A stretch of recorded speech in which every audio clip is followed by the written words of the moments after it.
When we enter our trade, we have a dead stop which will be calculated in exactly the same way. We're looking for sellers to beat buyers inside last square.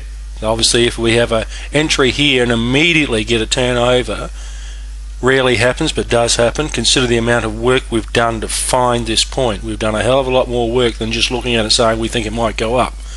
But if it does happen, we come back down here with speed and we're equaling or beating buyers, well then the exact conditions that existed to make us think this was an entry no longer exist. We've got to get out, take our loss and get out. If we don't get a speed reading inside here, we'll give a pivot point.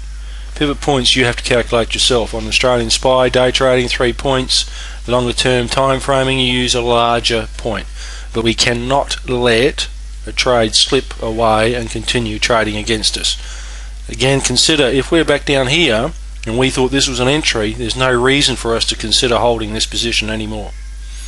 Now if we're in an open trade and we haven't exited our trade at predicted target or predicted target extension, we wait for the exact signals that we had for an entry to exist for our exit. So we want our sellers beating our buyers on the left hand side with increasing speed inside the last square.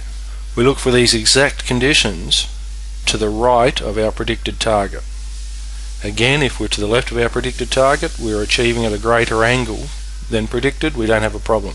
If we are to the right of the predicted target, then the offer is having an impact on our achievement and the trade is starting to struggle.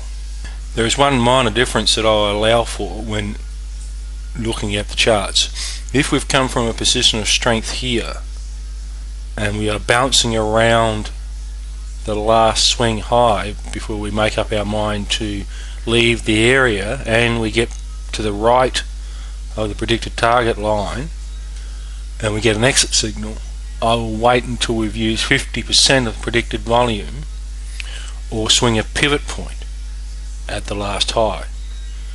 Because the last high is such a significant point and we've come from a position of strength here, we allow as much time as we can for the market to clear this area.